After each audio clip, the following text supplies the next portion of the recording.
All right, 27-year-old virgin.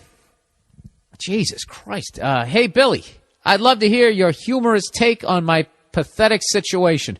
First of all, dude, let's work on your self-esteem. All right, you're already shitting all over yourself. All right, watch this guy. Watch him shit all over himself. I'm a 27-year-old virgin. Oh, Jesus.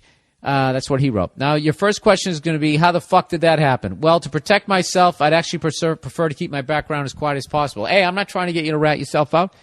Here's what I can say. I come from a rich town inhabited by obnoxious cunts. I was always the weird kid and very socially awkward. People hated me no matter how nice I was. Jesus Christ, dude, are you like a superhero? That's like the exact same background of like every fucking superhero movie, isn't it? It's probably because nerds write those movies. Because they don't know how to fight, and all of a sudden they're like, what if I knew how to fight? What if I could fly? What if there was a guy who could save me? And then they draw it. And then nerds line up around the block to go see it. Dude, you see the new Spider-Man? Yes, it's exactly like the other ones. I was always the weird kid and very socially awkward. People hated me no matter how nice I was, and eventually I came to hate myself and still do. I called it. Dude, I fucking called it. He's shitting all over himself. Eventually, it was discovered that I most likely have a mild case of Asperger's syndrome, which is a mild form of autism, which is way out of my league. Are you guys trying to make me look dumb? I thought I did that. I achieved that by how awful I read out loud. Here we go. That causes social ineptitude and quirky personality traits. Well, I would go find a hooker with Asperger's. That's the first thing I would do. And get the fucking V off my back. Definitely wear a condom. See, that's where my advice is going to be coming from. You guys have some weird conversation in some ironic vehicle. At least discovering this made me more of self-aware, and I've been able to clean up my act over the last few years. But I still have a lot of social anxiety and shyness and very few friends. On the flip side, I'm actually pretty decent looking. Have a decent job in a laboratory. He's a fucking... This guy, he's going to get bit by something radioactive, and he's going to become a superhero. And I'm a certified commercial pilot and do volunteer work. Dude, like, you know something? If I was in the FBI, like, so many fucking red flags just went up there. Okay, that's the setup now. Now for the question. First, what the fuck would you do if you were in my situation? I told you, I'd get a hooker with Asperger's syndrome, and you guys could just bond over that. I don't know. Let me read all your questions. I'm obviously kidding about trying to find a hooker with Asperger's syndrome, all right? You couldn't find one. That would be like needle in a haystack. What you'd have to do is go to an escort service and request that personally. I would think. I'm looking for 36, 24, 36 with Asperger. Hair color does not matter. Yes, I can hold. Next, if eventually I ever do make it anywhere with a chick, should I tell her up front about my status? I had this conversation a few weeks ago with a friend who has a lot of romantic experience, and she said it would be extremely obvious that I'm new to the game and that withholding that information could itself be detrimental.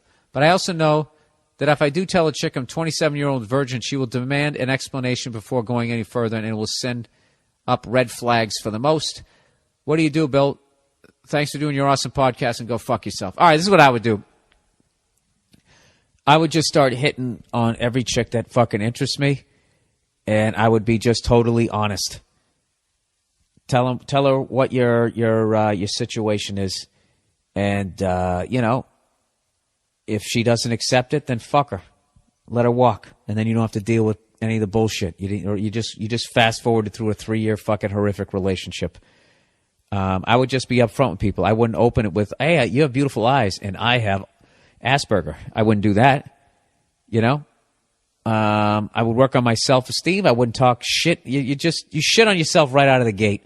I mean, obviously, I knew you were going to do that when you said you were a 27-year-old virgin, and you're probably going to go that route. But think good thoughts about yourself, man. I know that's kind of like simple, but you gotta amp yourself up a little bit.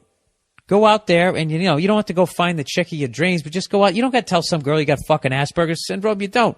Why don't you just do that with somebody that you're really interested in? But if you just want to go out and get laid, just go out there, start hitting on chicks, turn it into a game. So you don't have to deal with the pain of the rejection. Just be like, all right, I don't have the balls to take the next step.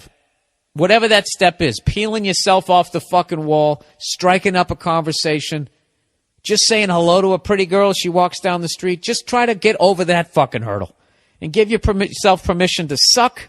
And you gradually build it up. It's like learning how to play guitar. You're not going to pick it up and immediately be able to play all your songs. You learn a couple of fucking chords, then your fingers hurt, right? And you get frustrated, but you keep coming back and eventually you can fucking play. Pussy is no different. That's what I would do. Put the Asperger on the back burner. Who knows, dude? Maybe you're not as fucked up as you think you are. Socially. You know what I mean? Maybe you got a sense of humor under there. I think you do. You shit on yourself in a funny way. Spin it around that way. Do you have any interests? Go to a fucking, I don't know, whatever. Do you fly kites? Go to some flying the kite convention. There's got to be some woman there who also likes kites. I know that was an overly simplified thing, but that's what I would do. All right? And then when you go to hook up with somebody, they, tell them if you don't know what you're doing too. Watch a couple of fucking pornos. You'll get the idea. Actually, no, don't do that. Don't do that, because then you'll fucking start slapping them around. Yeah, don't do that. I don't know what to tell you, dude. Buy some books. There you go. Buy some books in that part of the bookstore that, if bookstores exist anymore. Go online. There's got to be plenty of information.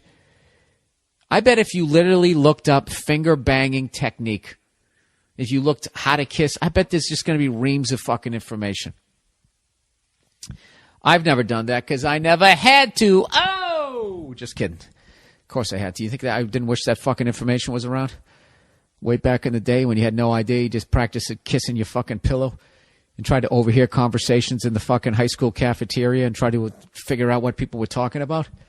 That's all I could do. You have the whole world at your fingertips, So when you're done in the laboratory working with radioactive shit before you get bit by something, why don't you go out and get laid before you learn how to fly? All right? All right.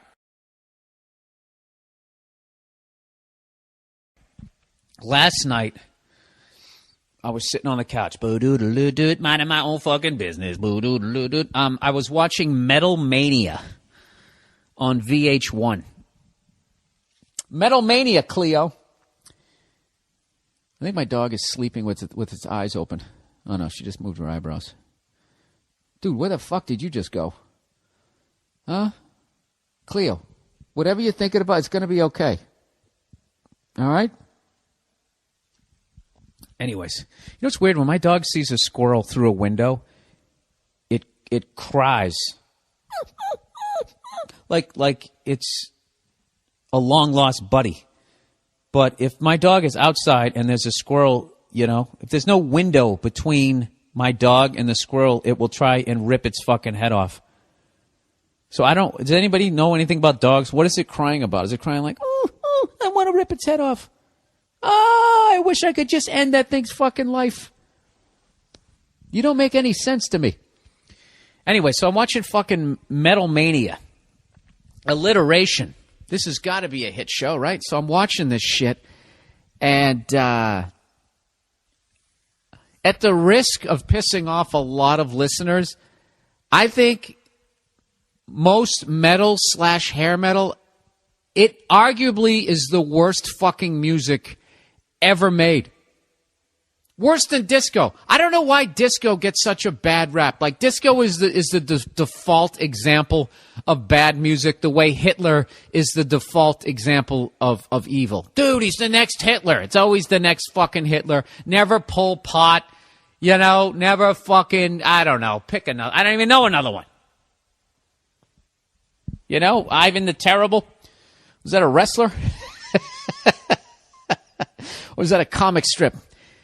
I don't. Horrible Haggard. I don't fucking know. Right? See, I don't even have any other examples. Well, whose fault is that, Bill? There's a library right down the street. Oh, go fuck yourself. You know what I'm saying? Everybody always talks about disco and how bad disco was, and there just needed to be a change, man. Right? And Then they'll talk about, like, the police and all this new wave shit and the punk scene and all that. But what they completely fucking ignore is that right after disco, just immediately the mainstream then went over to, like, this fucking heavy metal music. Like, that was better than disco. I think it's fucking worse. And I think all these times where they keep saying that there was a big change and that this quality music came out, I don't know if that happens. I think it just, Nirvana comes around and then what? 4 years later, everybody's listening to fucking O-Town, or the mainstream is. It's just this long, tragic, just flat line of shit music. I was watching the shit last night, shit that I used to like, and my jaw was on the ground how fucking bad it was. It was horrible. It was so bad I was like texting paragraphs to the sensation, Joe DeRosa. Capitol Records, the guy who built Capitol Records, Joe DeRosa. I'll get a little intimate here with you. I'll read you the text message I fucking wrote Joe. Oh, Joe, where the hell are we? Joe, hair/heavy metal is the worst music ever made. Disco gets a bad rap. Watching Metal Mania on VH1, Guns N' Roses, Queensryche, Wasp, Quiet Riot, David Lee Roth's solo shit. It's fucking god-awful. Yeah, I saw David Lee Roth on his Eat 'em and Smile tour. And I saw that video last night. Going crazy from the heat. That sounds like a song Wahlberg's character would have written with John C. Reilly in Boogie Nights. Remember that? He will rock you and he will roll you. Like it was that bad. Teenage Frankenstein? I'm a teenage Frankenstein. You're telling me that song is better than More Than a Woman? More than a woman to me. I think arguably I don't know. I can't believe the shit that I used to watch, and I used to listen to this shit around chicks, just hopelessly thinking that this would get me laid, like they would think that I was some badass, loner. Bang your head. I mean, the fact that I never got laid in high school, it went away right in that moment. It was like, this is what I was going to do. I wasn't going to try to make them laugh. I wasn't going to hit on them. I wasn't going to try to jab them. I was just going to play this music around them, and this was going to bring me to the fucking promised land, looking like a fucking teenage Ron Howard. That was my game plan. Is it any wonder I failed? Jesus Christ. And I remember I would be watching it on a big square TV. Just watch it. Lay it down. This fucking horrific fucking music. And my dad would come in and just have his face would just be all twisted up going, Jesus Christ, what the fuck are you listening to? You like this shit? And I thought I was a rebel. I mean, he doesn't understand, man. You know what? He totally understood. My dad called it back in 83. Called it jungle music. Said it's a bunch of shit. He told me straight up. He came in, he was like, son, this music you're listening to is fucking horrible. And there was all this shout at the devil. Is anybody really going to sit there and defend that fucking song? Do-do-do. Do-do-do. Do-do-do. Do-do-do. Do-do-do. Do-do-do. You could fucking a 5-year-old could write that on a xylophone. Shout at the devil. Never knew why we were shouting. Blackie Lawless. That was his show name. And he took a radial arm saw and he cut the blade in half and put one blade on one of his forearms and one on the other on these leather, I'm going to do a bunch of dishes in an evil way gloves. And we all thought he was crazy. Dude, can you imagine if he gave you a forearm shiver? It was just, and he used to throw fucking raw meat into the crowd. A couple of them did that. That's why that Lady Gaga covering her clam in that fucking pastrami, it's just been done. You know, comes out in that fucking egg from Mork. I don't know. I've seen the nasally whore act my whole fucking life, you know. Those fucking chicks with the big noses, they can, you know, that's like white people's answer to the big black girl who can sing in church. The chick we bring to that fight is the white chick with the big nose. White chicks with big noses can sing. I don't know what it is. Barbara Streisand, it's a riot this thing, right? I don't know. It's like their nose is like that dome at the top of all those concert halls. There you go, Bill. Try to spit it out, you dumb fuck. But I want some emails, people. I want people try to tell me how round and round love will find a way. Just give it time. I mean, tell me the musical validity that has over, like, disco. That all those people probably at Comiskey Park, when they blew up those disco records, like fucking 5-6 years later, that's what they were listening to. Nobody's fool, nobody's fool, nobody's fool. I'm no fool. That was a hit. That was a hit in the 80s.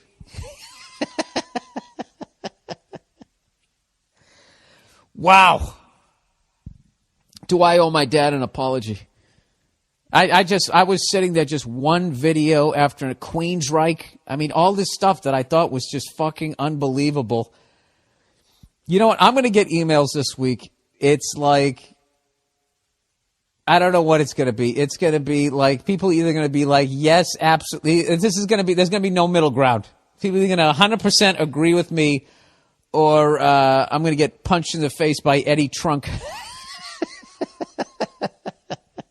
I was taken aback. I mean, I hadn't seen those videos in fucking forever. Occasionally I'll go back and I'll look at some old videos, but I mean, a lot of it was like AC/DC, like shit that can, like, you know, I mean, Back in Black is timeless. There's some timeless shit in there. You know, I even watched that Guns N' Roses Sweet Child of Mine, and I thought it was horrible. Whoa, whoa, sweet child of mine. And that little fucking shim-sham dance he was doing, it just was... Oh, and then the emotion he tried to have in the end. Whoa, whoa, whoa, whoa, right, and then he kind of closed his eyes like, I really went somewhere. When I was just fucking horrible. You know, I was right there. I helped hold it up. Oh, Def Leppard, pour some sugar on me. I hated that when that fucking came out. And all the ladies liked it, and he came out in his acid-wash jeans. I actually saw him on that tour. Didn't I? Yeah. Reynolds Coliseum. And Tesla opened up. Tesla, which I didn't think they were that bad. They weren't that bad. I don't know. I thought you're supposed to go back and listen to the fucking music of your youth, being like, wow, that was awesome, man. Remember that? And then, you know, that was the first time I tried blow. You know, reminiscent. Actually, first time I ever saw cocaine, saw it being done was at the Providence Civic Center. I saw AC/DC on the Who Made Who tour with Loudness, the Japanese heavy metal band that couldn't speak any English yet sang in English. I just can't imagine the disconnect. I can't imagine, like, memorizing a bunch of Japanese and going and over there and just singing it and then not knowing what the fuck I was saying.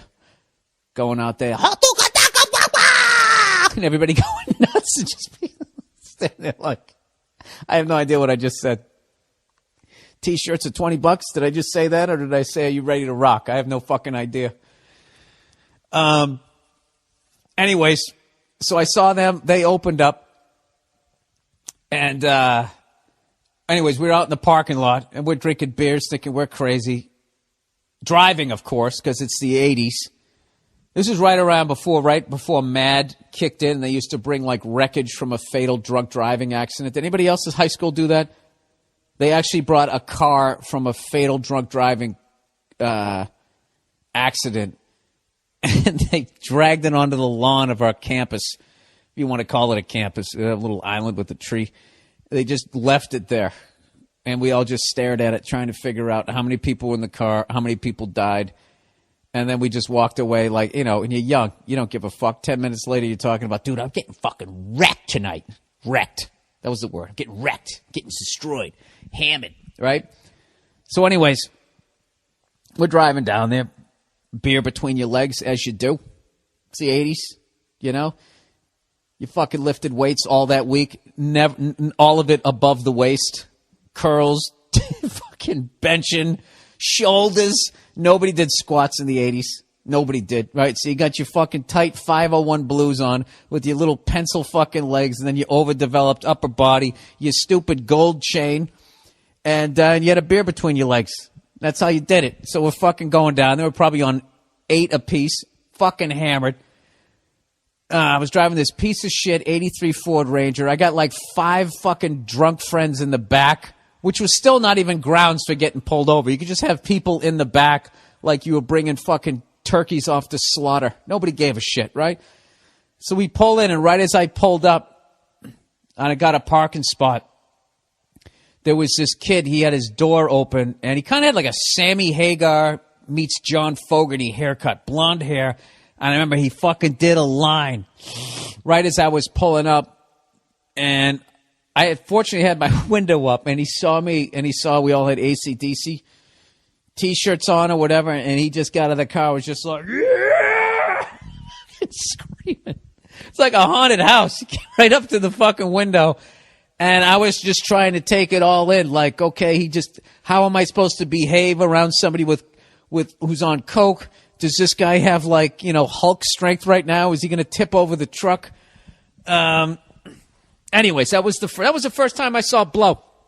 I don't even know what the point of all that was. I was just shocked.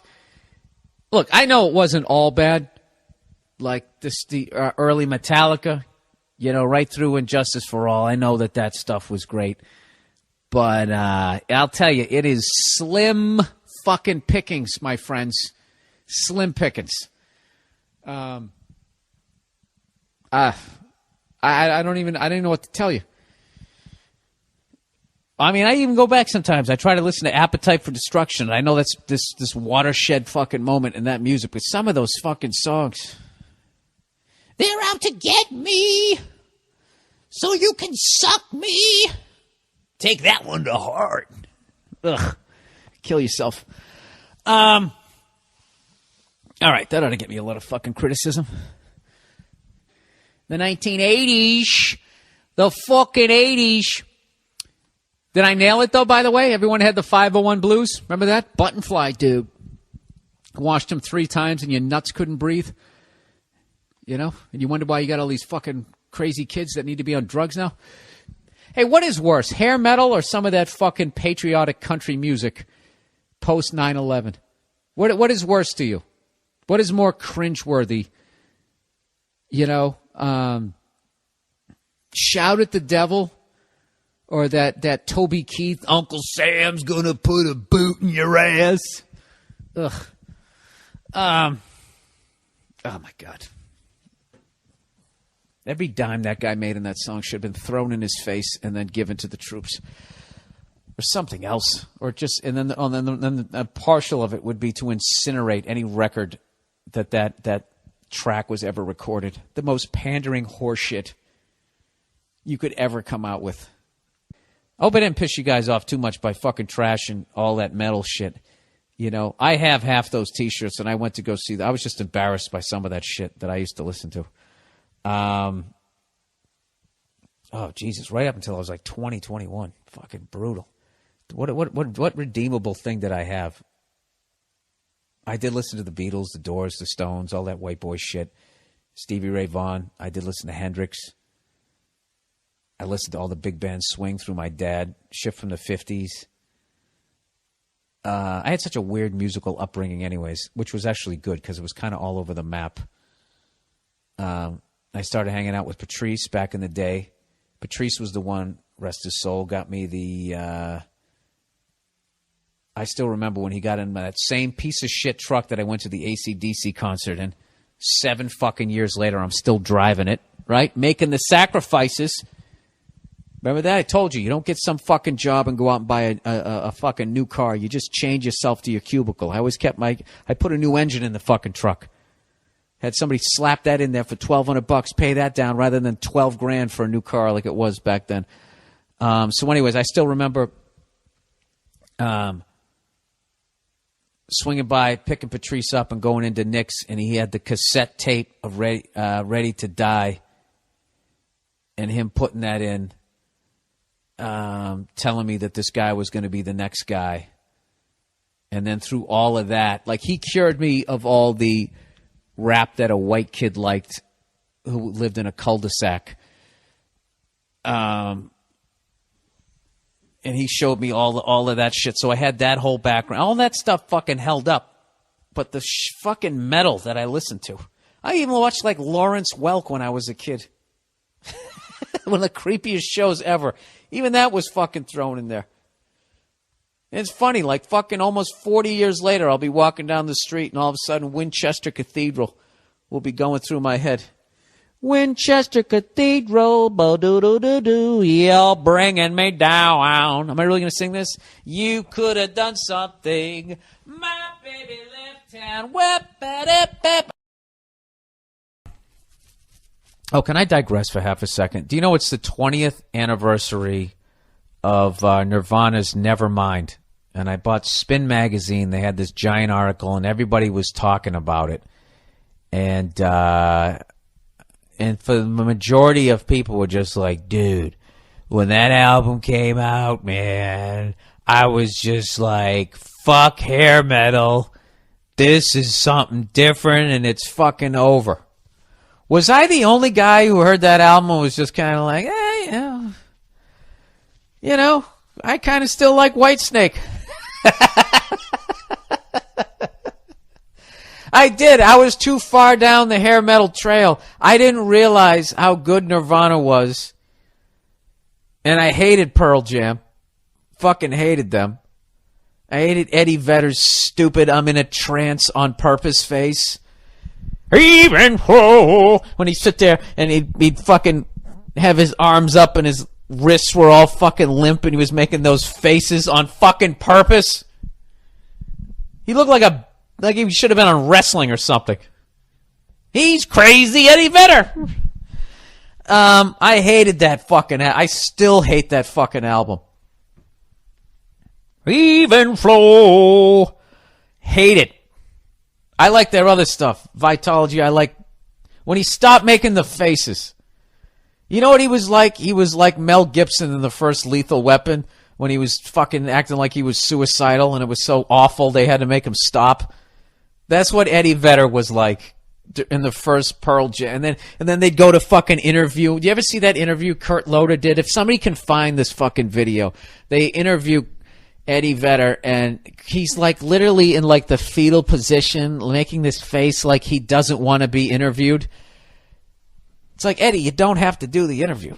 You could just say, I'm suffering from exhaustion, and everyone will think you have a coke problem, but who gives a fuck, right? So I wasn't into any of that shit. I didn't get into Nirvana until probably 1993. And by then, I noticed everybody was wearing flannel shirts and Smashing Pumpkins, and all my bands were gone, banished, never to be returned until that metal show came back triumphantly to bring back my music. But yeah, I was late. I was definitely late. So I guess the article would suck. I'm such a moron. I was upset that no one said that, basically, in the article. Like, why would they say that, Bill? They're trying to commemorate a fucking masterpiece of an album. Why would they have a bunch of people going, I didn't think anything about it. I thought Pearl Jam sucked. But I was still listening to, whatever the fuck I was listening to. The fuck was I listening to in the early 90s? I actually tried to get into jazz. I was flailing and just completely not progressing in my drumming at all. So I thought if I listened to jazz, I would get better. And I like big band swing, and you know, I saw all the great drummers. I used to go to the Regatta Bar in Boston. I saw Tony Williams. I saw Tony Williams in a fucking bar that held like 100 people. Louis Belson, I went up and shook his hand. I'm standing behind his drum kit. It was fucking ridiculous. Roy Haynes. I saw Max Roach. I saw all these guys. Didn't improve my drumming at all. That's what the fuck I was doing. And I was hanging out with my drum teacher, who was like 70 years old. I don't know if I need to add this at this point, but yes, there was no pussy in my life at that point.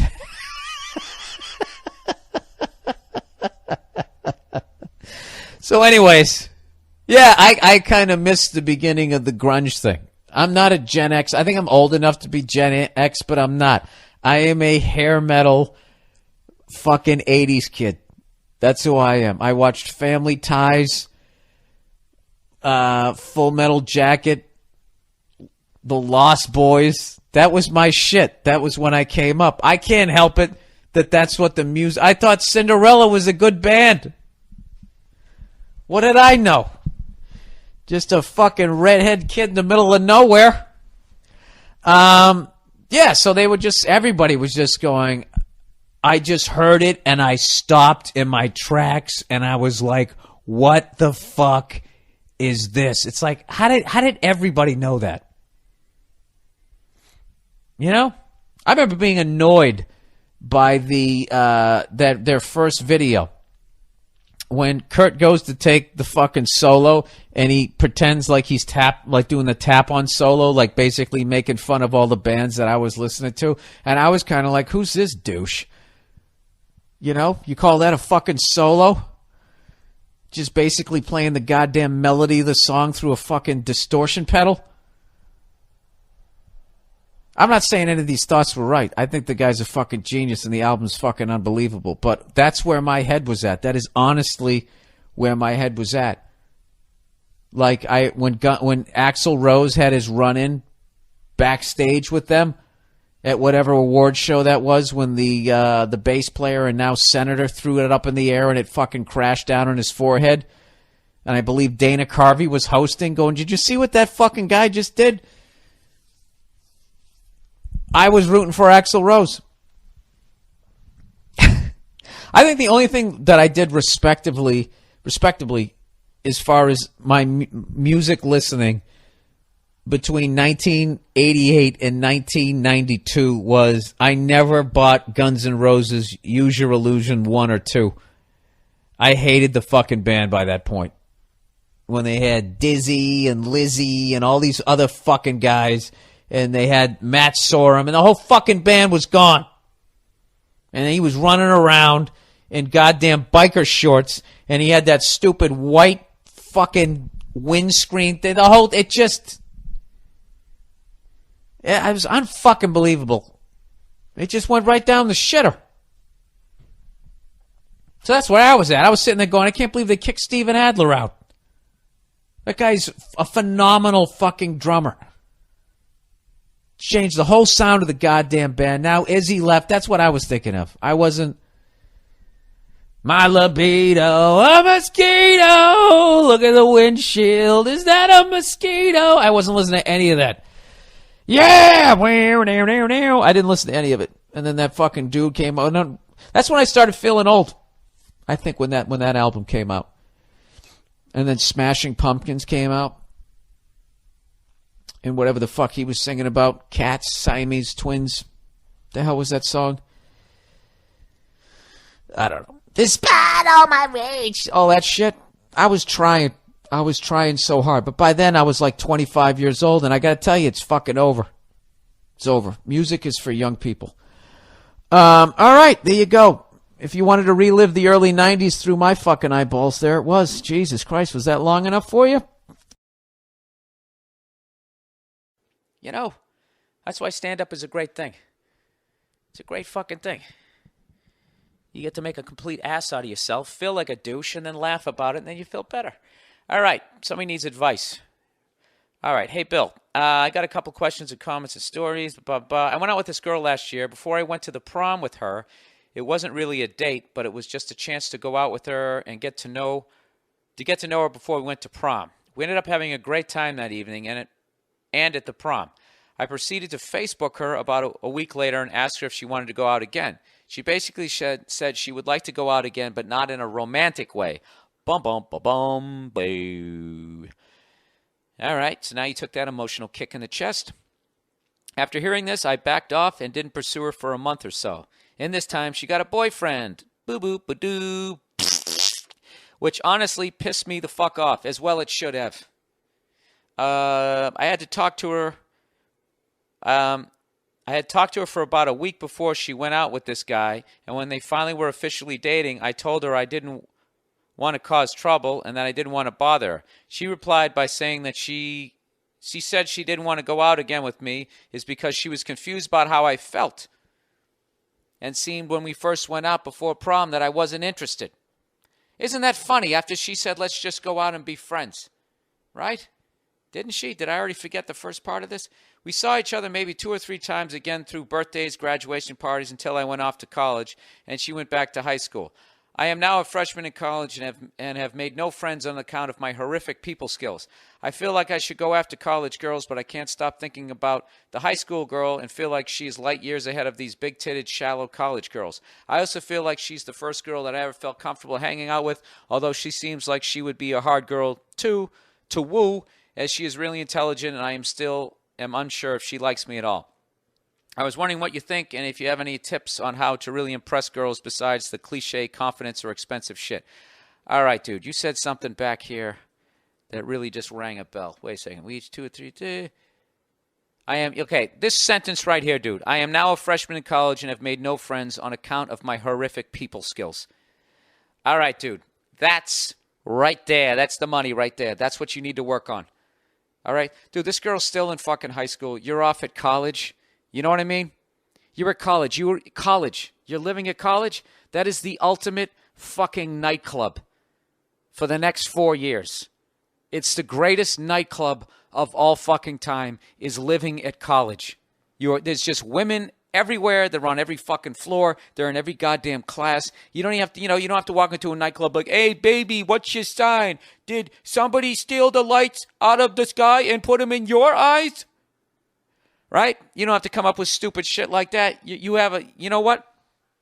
I always find it's easy to pick up women when there's a reason that both of you are there. Like at the gym. You're both there to work out. You're on a train. You're both going home. They don't have their guard up as much as when they go into the fucking Texas Chainsaw Massacre fucking meat locker that is a goddamn nightclub. All right? So this is what you need to do. All right? I think right now, you're saying, like you just said that basically all college girls are big-titted and shallow. And I think a lot of it has to do with kind of your hopeless feeling right now that you don't know how to talk to people and you don't know how to get things going, okay? That's part of being a freshman. It's supposed to seem like a bigger universe than you can handle. But what you need to do is you need to work on your horrific people skills, all right? And it is a skill that you can work on. All right? Just like catching a football. I'm never going to be able to catch a football like Jerry Rice, but if I fucking do it enough times, I can catch the fucking thing, right? Maybe imitate somebody's end zone dance, but you're going to get in the game. So what you need to do is understand that you're kind of putting that girl up on a pedestal. You don't really know her, and I think the comfort of kind of already having your foot in the door, I bet you were a lot more comfortable. I bet you were real comfortable with the fact that you were just kind of being friends, and the pressure was kind of taken off the whole prom and that type of thing. You're shy, so you take like baby steps. You know what I mean? Instead of taking the big step and trying to grab her titty on the first date. I'm joking. But you know what I mean. So this is what I would do if I was you. Seriously, I'm kind of fucking around here, but I know this is like a serious subject for you. So this is all seriousness. Just what you got to do is just you got to force yourself out of your shell. I mean, if you say hello to a girl, she's not going to punch you in the face or whatever. Just really write down on a piece of paper what the humiliation or what the fear you have, what you think's going to happen. I'm telling you, a lot of times when you do that and you actually read it, you realize how ridiculous it is. And I'm telling you, they're never going to be better looking than when they're in college. All of you guys, you're fucking, you're right off the assembly line in Detroit. Dude, fuck that college girl. I mean, whatever. God bless her. I'm sure she's a nice person. But you got to get in the game, and you got to start crushing ass, as they say in fucking old school. That's what you should be doing there. And, go out with as many girls as you can, see what you like, and mentally be coming up with a list as far as what's the kind of girl you eventually want to stay with. And in the meantime, you bang a couple of big-titted, shallow girls. You always wear a condom. Unacceptable not to wear one, dude. It ain't fucking worth it. And, then you got your stories. Then you got your fucking stories. And when you get married, and you go down to the Dunkin' Donuts and you want to bang the girl behind the counter, the temptation won't be as great because you fucked all those big-titted whores at college. All right? So psych yourself up. Dude, if you got some friends there at school, just be open about it. Go, God damn it, I got no game with girls. Just say it. Get it out there. I got no game with girls. Come on. Help me out. Be a wingman. Do something. I got to get fucking laid. Just get it out there. And I'll tell you, as much as cock-blocking assholes as guys can be, when someone's open and honest about like that, if some guy ever said that to me, there's no fucking way I wouldn't try to help him out. So you'll be all right. Plus, it's your first semester, so you're making everything bigger than it is, all right? So there you go. That's your mission. Get out of your shell and forget about that girl, okay? And then, you know what? After this, your first 2 semesters, you're going to come home with a little bit of swagger. You might be able to bang that broad there back when she's done with her little fucking pottery class. You never know. Might come all full circle. All right, I only got time for a couple more questions, then I got to get going here. Boyfriend wants to have sex with other girls. Hi, Bill. Hi, Bill. My boyfriend and I have been together for over 2 years. Recently, we had broken up for a little less than a month, but we started talking again. We broke up because although he loves me and wants to be with me, sorry, I'm yawning, he still wants to have sex with other girls. Our sex life isn't a problem because we fuck on a daily basis. Most of the twice a day, I think she was supposed to write time. She was supposed to write time. Most of the time, twice a day, and he always says I'm the best he will ever / will have. He also believes that there is a very slim possibility that there might be something better for him, and that he wants to experience other people before possibly spending the rest of his life with me. He's 25 years old, so he is pretty scared about staying with one person for the rest of his life.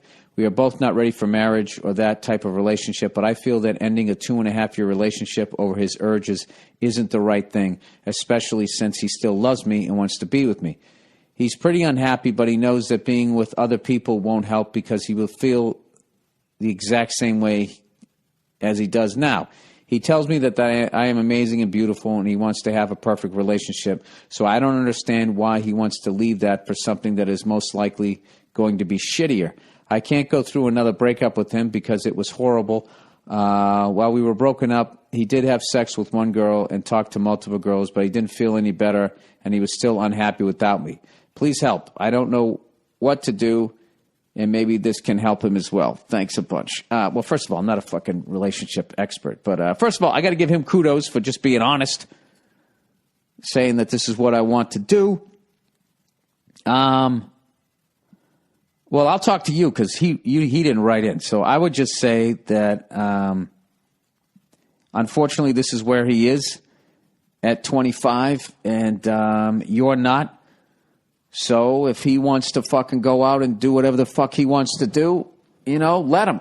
And then I think you should get on with your life. But I don't think it's healthy for you to have him keep calling you during this time when he's out there fucking other people but still fucking with your emotions.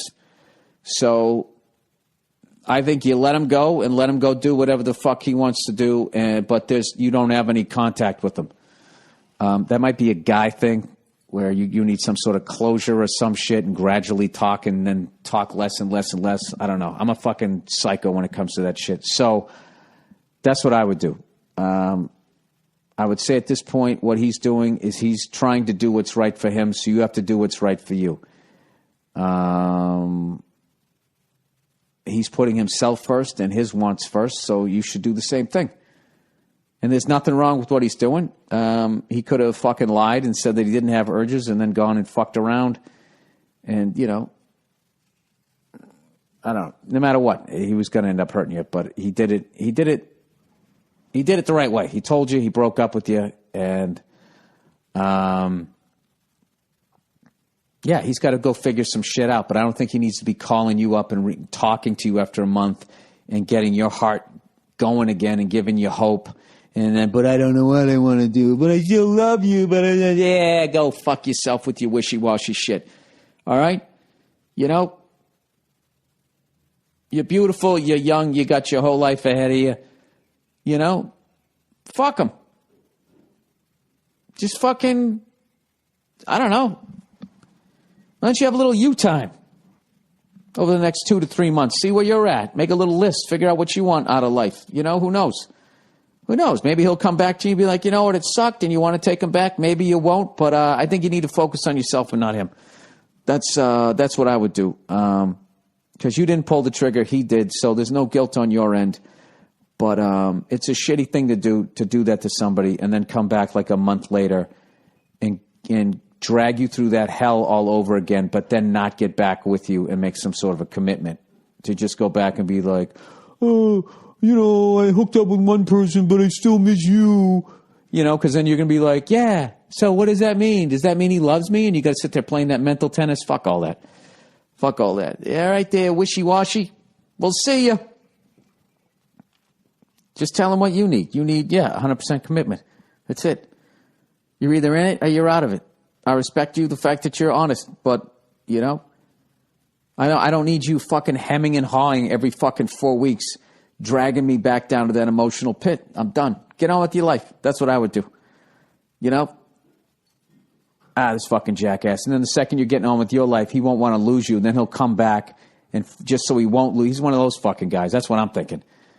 Yeah, I would get on with your life. That's what I would do.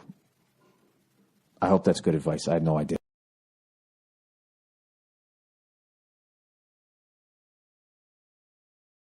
All right. Girlfriend's weight. Oh, Jesus. Here we go. Dear Bill, I'm a 21-year-old guy and my girlfriend is 20. We've been talking for about 6 months now, and we just recently decided to make it official. Now, here's the part where I need your expert advice. Oh, Jesus.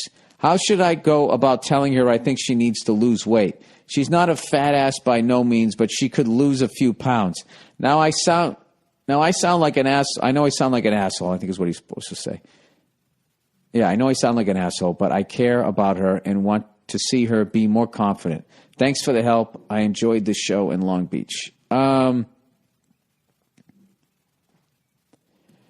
do you say she could lose it? There is no way. What I would do is I would get yourself in great shape and start getting her into hiking with you and but you can't make somebody work out. You can't make somebody get in shape. They either want to do it or they don't. And, that's like a major, major, major fucking, you telling a woman she needs to lose a few pounds is like, that's the female equivalent of them saying to you, like, your dick could be a little bigger. It's devastating. I wouldn't say it to her, but, you also got to think, at 20, if they're already getting out of shape at 20 years of age, then what? Then they have a couple of kids. They're going to be a fucking house. I mean, that's just something you got to be honest about. If someone doesn't take care of themselves, and this works both ways too, ladies. Like if you're with some guy and he's in his 20s and he's sitting there and he's already getting man tits, it's not going to get better. And you got to sit there and really just be like, how much do I love this person? Because I'm going to watch them slowly eat themselves to death. Because that's what you're doing. And unfortunately, your chickens start coming home to roost in your 40s. Whatever the fuck you did, whenever you started to go off the rails at 16 or 17 with drinking, drugging, eating, or whatever, right around when you get to your 40s is when the first, like, God damn, that happened to him. I thought that was some old man shit. And you're like, oh, wait, we're in our 40s. Because you'll still feel like you're in your 20s. So, I don't know. I would go a positive route. I would just tell her You tell her how good she looked. I mean, it's just fucking. I don't. There's no way to do it. There's no. That's a fortress, and there's no door in. You know what I mean? There's no door in on that one. You just have to if you're gonna say it, if you just fucking say it, then you're really risking like hurting her really bad. You know what I mean? And who wants to do that? You don't want to fucking do that. You know. I wonder if women ever feel that way about guys. Like if there's anything like there's like, you know what, you just can't say that to a guy because that will hurt them too much. Do they ever think shit like that? I think shit like that with women. There's just certain things you just don't fucking say. You're like, what is it? All I'm going to do is hurt her and ruin her for the next person when she fucking eventually comes to her senses and dumps me. And then you'll be like, you know what this guy said to me one time? We were going into Wendy's, and I ordered a double cheeseburger, and he interrupted. He said, no. She wants the single. You know, being that guy.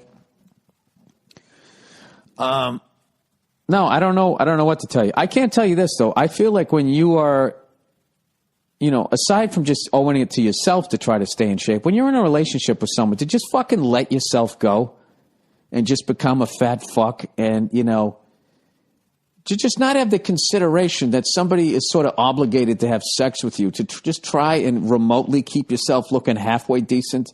It's really a selfish fucking thing, you know, but we live in the age of, a lot of times the victim is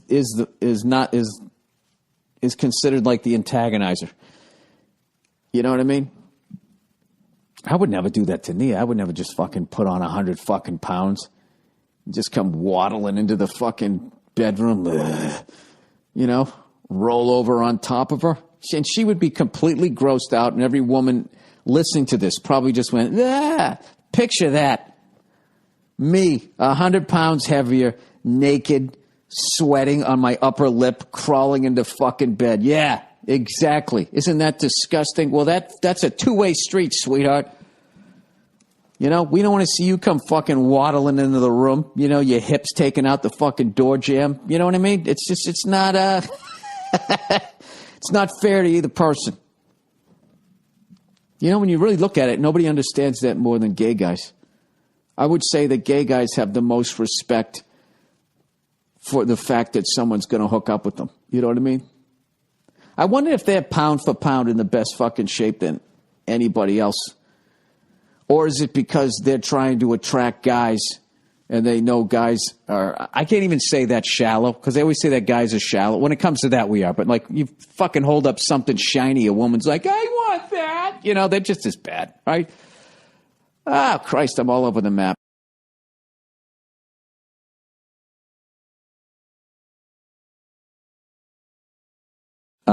Open relations. Hi there, Billy Baldbags. What the fuck is up with open relationships these days? I'm a 37-year-old lady, unexpectedly widowed. I'm sorry to hear that. And after 8 years with my husband, I'm getting back out there in the dating world and have discovered a plethora of people who are in open or polyamorous relationships. I don't know what polyamorous means. All right. Open relationship means like, yeah, you know, keep it clean. I don't want to know about it. Don't make sure it's nobody I know. Polyamorous. Amorous. Is a practice or desire for intimate relationships involving more than two people. Oh, so they have threesomes together. That's so fucking weird. Does the couple like break down the game tape afterwards? Like, I just felt like you licked her pussy a little bit better than mine. You know, do you make like halftime adjustments when you switch in positions? Open relationship. This will get me in trouble. Rules to be looking at this online. This is my search engine. Open relationship. 6 rules for doing the whole open relation thing right. 1, don't do it. 2, don't do it. All right, open relationship. All right. Okay, here we go. 1, understand what an open relationship actually is. There's a lot of confusion about what is and what isn't an open relationship. Some people who are in long-distance relationships say they are in an open relationship. They both hook up with whoever, but just don't talk about it. By the word open connotes honesty. All right, so they have to know about it. An open relationship acknowledges that couples can have their needs met by other people. If you're really okay with that, why keep it a secret? All right. It's actually a great point. If you are okay with it, it shouldn't bug you. What'd you do today, honey? Oh, I went down to Home Depot. I had some chick blow me on the way home, and I got a pizza. Oh, that's great. I taped Hunger Games, whatever the fuck they're called, Thunder Games.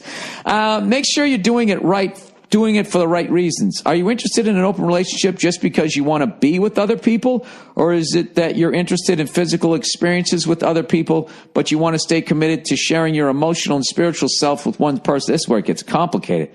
Set some boundaries. No anal. Every person's guidelines are different, but there are always things to think about before you enter into an open relationship. Do you both need to be present in order for sex with other people to be okay? Can you be with one gender and not the other? Are certain sex acts off the table? These are all important things. That's like the early days of USC. All right, no more eye gouging. You can't do that thing where the other guy puts the finger in your ass and then you go, all right, I give. All right, that's actually a wrestling move, if you can believe it. Tell your other partners, anyone you hook up with outside your relationship deserves to know the deal. Try say something like, I find you attractive, but you should know my partner and I are in an open relationship, so there's someone else in my life. That way they can be fully informed, okay? Keep it healthy. That's obvious. Have regular checkups. There you go. All right, so now that I'm a little more fucking educated. What the fuck did that just say? Oh, 60 turn-ons for better sex. I thought it was turn-ons for over 60. I think I am a little dyslexic. All right. So she says she's getting in there, and everybody, okay, so there's a bunch of like husbands and wives looking to hook up with her, or people who are saying that they're in open relationships. She goes, I've recently started dating a great guy who lives with the mother of his kids in a supposedly sexless domestic partnership. We have a great connection, and we enjoy each other's company, but he doesn't have a lot of extra chill time due to his family commitments.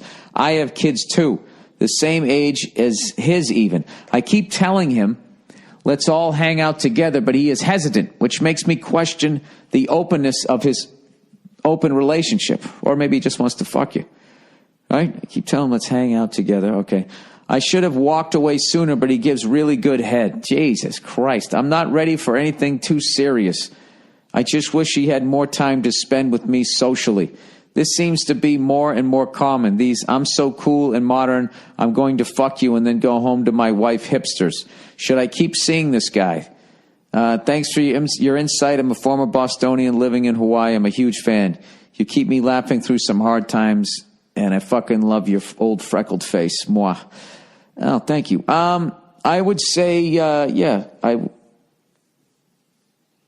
don't know. That's all fucking. Look, if you just want to fuck around, but like this guy obviously doesn't want to do anything more. Even if he wasn't with somebody else, if he doesn't want to hang out with you, then that means he just wants to be fuck buddies, which is totally cool if you know that that's the deal. If you're all right with that, I would continue seeing him. If you're not, I would move on.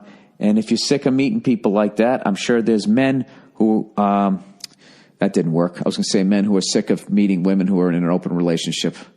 Yeah, guys would be like, yeah, that's cool. You don't want to hang out? Perfect. Up top. Sounds good to me.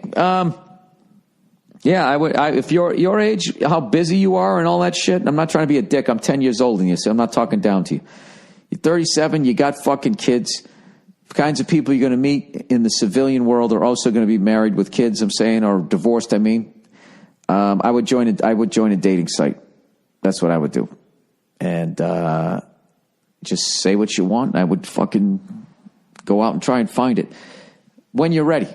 But, as far as all that other shit, I mean, that's up to you. I have no fucking idea. That just made me happy that I'm fucking married.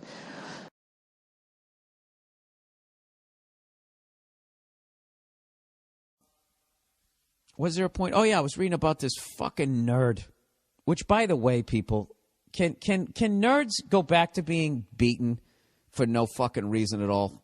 You know, I really can't wait for the backlash on nerds. I've had it with them. I've had it with them embracing the fact that they're awkward to the point of pretending to be awkward even when you're not, and just coming up to you and being, hey, I'm awkward, and then leaving all the pressure of the conversation on you. You know, fucking 30, 35 years old, walking around acting like some 14-year-old on his first date. You know what? Somebody has that this week. Where the hell is it? The overrated, underrated for the weeks. Overrated dorks. They're taking over, and they haven't even done anything cool to earn it. Fuck The Office. Dude, I got to be honest with you. I've been saying that for fucking years. My girl loves that show, The Office. All right? And I can't fucking watch it. All right? It's like, can somebody on that show be aware of what they're saying when they're saying it instead of like afterwards, immediately afterwards? You know, they're cartoons. Fucking every goddamn one of those fucking shows. I can't get into this shit. I can't get into this shit because I'm gonna start trashing shit, and then you can think straight across the board that I don't fucking like anybody in the alt scene. That's not fucking true. But I think the alternative comedy scene is like the hair metal scene in late 1989. All right, we're about a year away before Nevermind's going to come out, and they're all going to be scurrying, and I can't fucking wait because I'm just an old cunty redhead. No, I do resent the alternative scene for one reason only.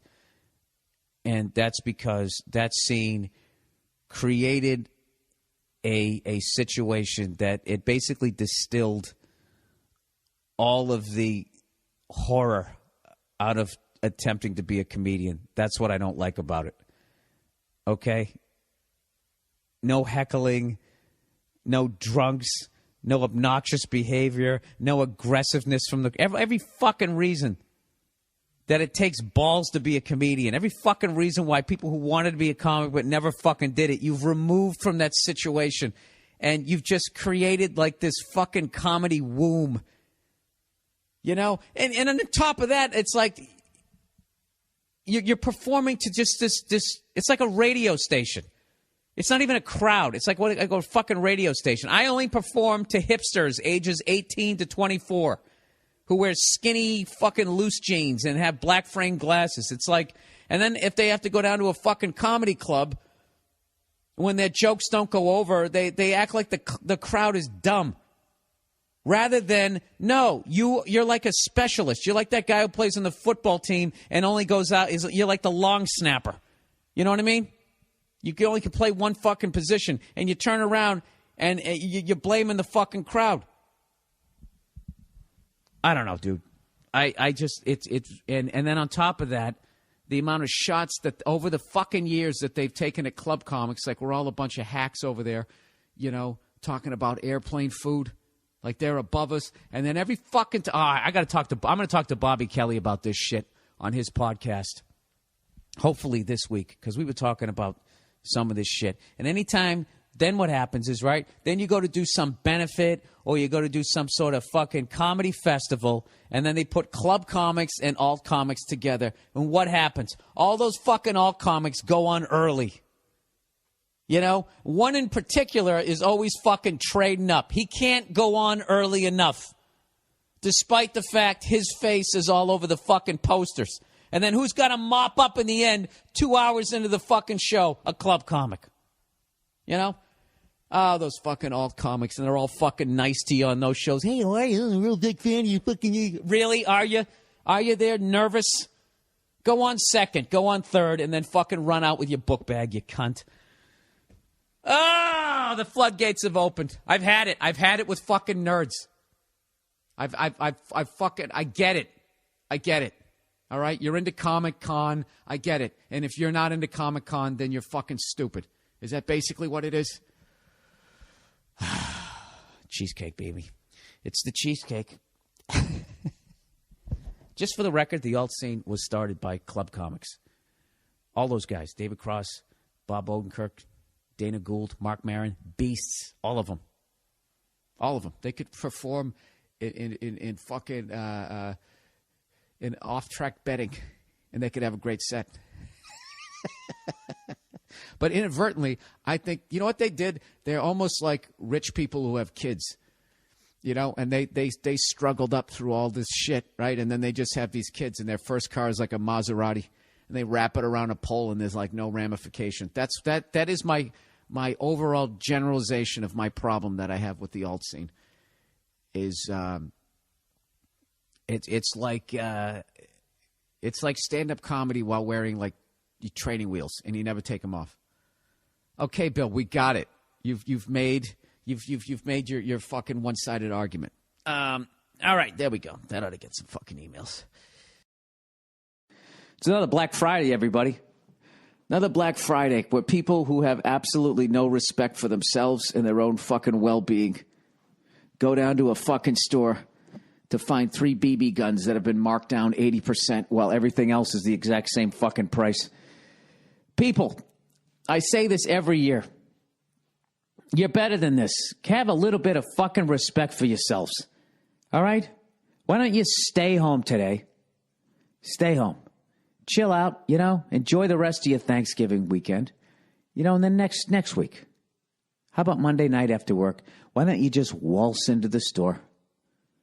Step over the dried blood on the floor from last Friday. Just step over that. Walk in there and just buy something that you can afford. You know, there's no shame in it. There's no shame in being fucking, like, having money problems. You don't have to get hurt over it. Just fucking buy something that you can afford.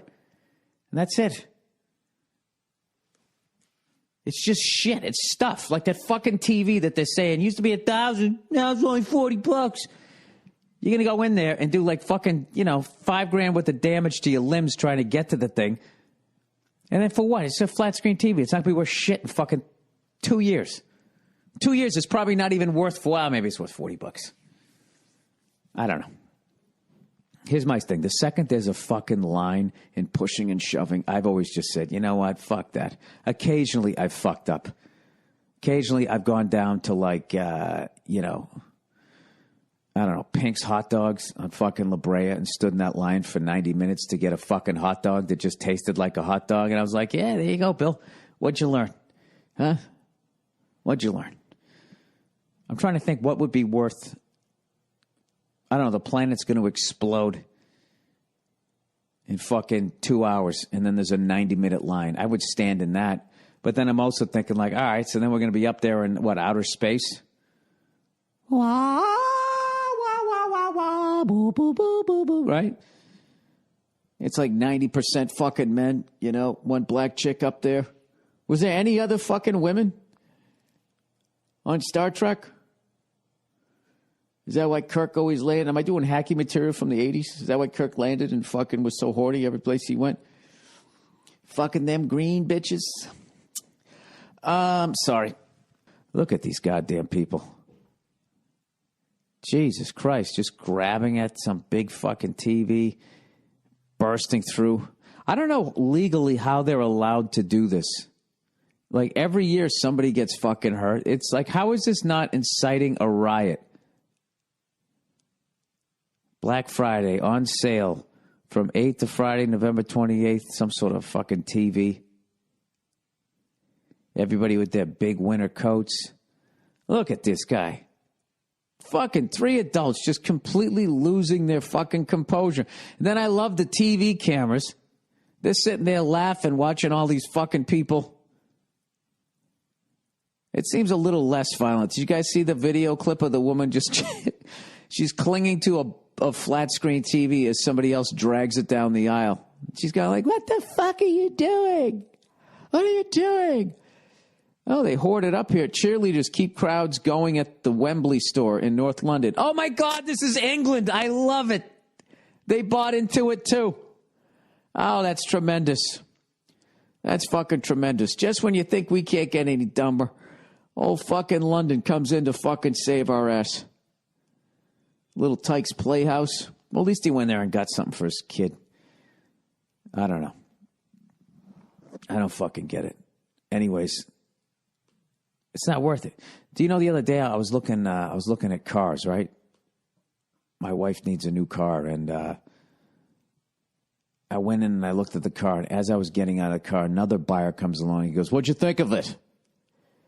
It's like, what do you mean, what the fuck did I think of it? None of your fucking business what I thought of it. The salesman's right here. If I think of something about it, I got to negotiate. I'm not going to tell you that I like it.